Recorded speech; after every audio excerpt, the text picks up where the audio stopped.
Hey everyone, this is Brett Taylor coming to you from New School Innovation Consulting, and I am so excited today to bring to you a concept I've been working on for several years, Design Thinking PLCs.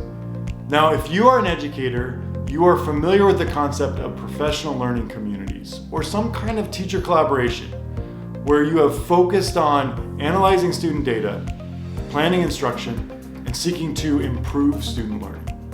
Now, we know from the research, when done effectively, PLCs can have a strong impact on improving student outcomes. But if you're like me, you have probably been a part of PLCs that did not feel effective. You've probably sat through some really boring meetings. You may have felt like they were compliance driven, like you were supposed to do some things because the administration had told you to. And because of the focus on standardized testing as kind of the measure of student outcomes, you may have felt like PLCs actually stifled your creativity. Now, this is not the purpose of professional learning communities. And that's where design thinking can take professional learning communities to the next level. So a little bit about design thinking. Design thinking is simply a methodology that considers an end user and creates a new solution for their needs. That's it. Now, my introduction to design thinking came when I was the founding principal of the Philip J. Patino School of Entrepreneurship. This was a public high school in Fresno, California, and with my inaugural staff, we were tasked with trying to build a new school model focused completely on entrepreneurship. We had no idea how to do that, no clue. And so we needed some kind of a process to help us get there. And that's when we found design thinking. We were fortunate enough to attend some workshops at the D School at Stanford University. The D School has a 5-stage model of design thinking. And this is what the model looks like. So in this model, you empathize with your end user. In education, that's the student. You define their needs. You ideate new solutions for those needs. You design prototypes for those solutions. And finally, you test the prototype. And after you've tested the prototype, you make changes as needed. Now, design thinking proved to be really effective in helping us start our school, but I've also found it to be really important in helping PLCs. And that's because it considers the student learning process. The traditional PLC looks at student data, what students know or don't know. But in interviewing or observing students, you're able to learn about their learning process. You can start to think about why they don't know something.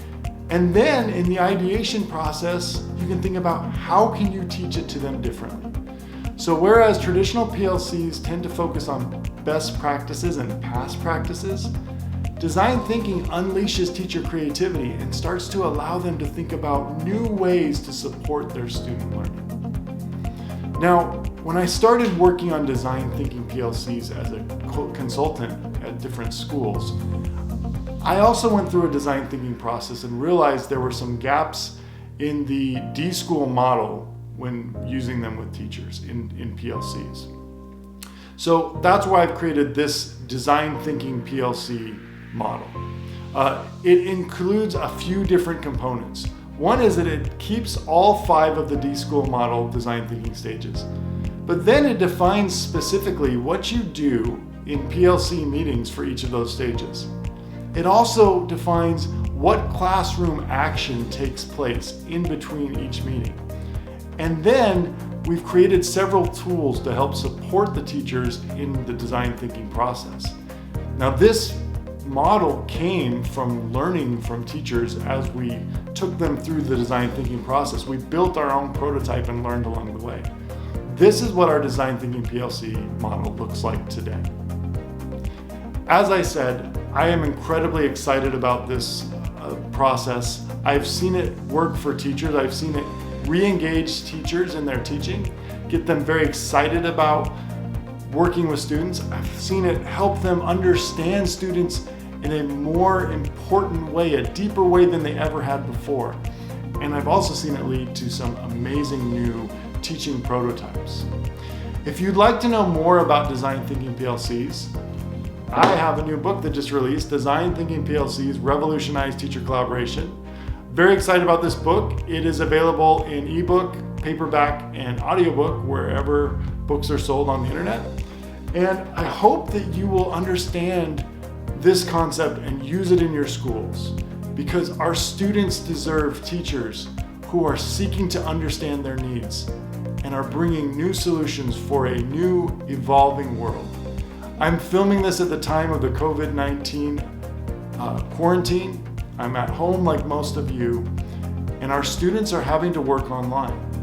This is the time where we need teachers working together to develop solutions to meet their unique needs.